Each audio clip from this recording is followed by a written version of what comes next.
വിശുദ്ധ ഖുർആൻ വിവരണം അധ്യായം 27 അന്നംല് സൂക്തം 44. സുലൈമാൻ നബി, അതായത് സോളമൻ ചക്രവർത്തി, രാജ്ഞിയെ ആനയിച്ചുകൊണ്ട് പറഞ്ഞു, മണ്ഡപത്തിലേക്ക് പ്രവേശിച്ചാലും ആ മണ്ഡപം ഒരു ജലാശയമാണെന്ന് ധരിച്ചുവശായ രാജ്ഞി തൻ്റെ കണങ്കാലിൽ നിന്ന് വസ്ത്രം ഉയർത്തിപ്പിടിച്ചപ്പോൾ അദ്ദേഹം പറഞ്ഞു, ഇത് മിനുസപ്പെടുത്തിയ സ്ഫടിക നിർമ്മിതമായ മണ്ഡപമാണ്. അപ്പോൾ ബിൽക്കിസ് രാജ്ഞി പറഞ്ഞു, എൻ്റെ രക്ഷിതാവേ, ഞാൻ ഇത്രയും നാൾ എന്നോട് തന്നെ അക്രമം ചെയ്യുകയായിരുന്നു. ഇപ്പോൾ ഞാനിതാ സുലൈമാനോടൊപ്പം പ്രപഞ്ചനാഥനായ ദൈവത്തിന് കീഴ്പ്പെട്ടിരിക്കുന്നു, അനുസരിച്ച് ജീവിക്കുകയാണ്, അതായത് മുസ്ലിമായിരിക്കുകയാണ്.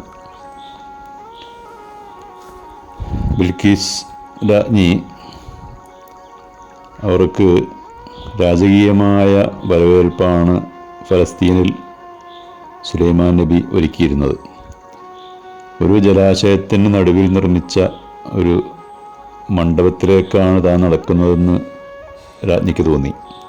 മത്സ്യങ്ങളൊക്കെ അതിൽ കിടന്ന് പുളയുന്നതായിട്ടും അവർ കാണുകയാണ്.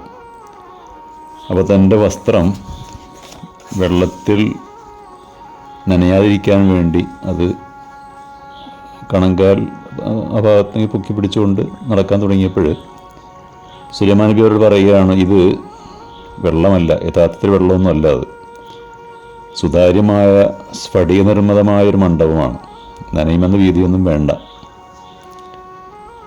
തൻ്റെ ജീവിതത്തിൽ ആദ്യമായിട്ടാണ് ഇത്തരമൊരു കൊട്ടാരവും മണ്ഡപവുമൊക്കെ ആ രാജ്ഞി കാണുന്നത്. സുലൈമാൻ നബിയുടെ ആധിപത്യവും അദ്ദേഹത്തിന് കൈവശമുള്ള ആ ടെക്നോളജിയും അതുപോലെ അവിടെയുള്ള ആ കൊട്ടാരവും ചുറ്റുപാടൊക്കെ കണ്ടപ്പോൾ തൻ്റെ രാജ്യം എത്രയോ ചെറുതാണെന്ന് അവർക്ക് തോന്നി. താനിതുവരെ അന്ധമായ ബഹുദൈവ വിശ്വാസത്തിലും വിഗ്രഹപൂജയിലും ആണ്ടുകിടക്കുകയായിരുന്നുവല്ലോ, താനും തൻ്റെ ജനതയും. ഇത്രയും നാൾ സത്യം കണ്ടെത്താനാകാതെ എന്നോട് തന്നെ ഞാൻ അക്രമം പ്രവർത്തിക്കുകയായിരുന്നു എന്ന് രാജ്ഞിക്ക് തോന്നി. ഇപ്പോൾ ഞാനിതാ പ്രപഞ്ചസൃഷ്ടാവായ സർവ്വലോക രക്ഷിതാവായ സാക്ഷാൽ ദൈവത്തിന് മുമ്പാകെ ഞാനിതാ സർവസ്വവും അടിയറ വച്ചിരിക്കുകയാണ്. ഞാൻ അനുസരണയോടെ ദൈവത്തിന് മുമ്പാകെ ഇസ്ലാം പ്രഖ്യാപിക്കുകയാണ്. ഇസ്ലാം, അതായത് ദൈവത്തെ അനുസരിച്ച് ജീവിക്കുമെന്നുള്ള ആ പ്രഖ്യാപനം നടത്തുകയാണ് അവർ. ബിൽക്കീസ് രാജ്ഞിക്ക് ധാരാളം സമ്മാനങ്ങളും ഉപഹാരങ്ങളുമൊക്കെ കൊടുത്തുകൊണ്ടാണ് സുലൈമാൻ നബി അവരെ തിരിച്ച് യമനിലേക്ക്, സബ് എന്ന രാജ്യത്തിലേക്ക് യാത്രയാക്കുന്നത്. ദൈവീക നിയമങ്ങൾക്കനുസൃതമായിട്ടായിരുന്നു പിന്നീട് അവർ ആ രാജ്യം ഭരിച്ചത്.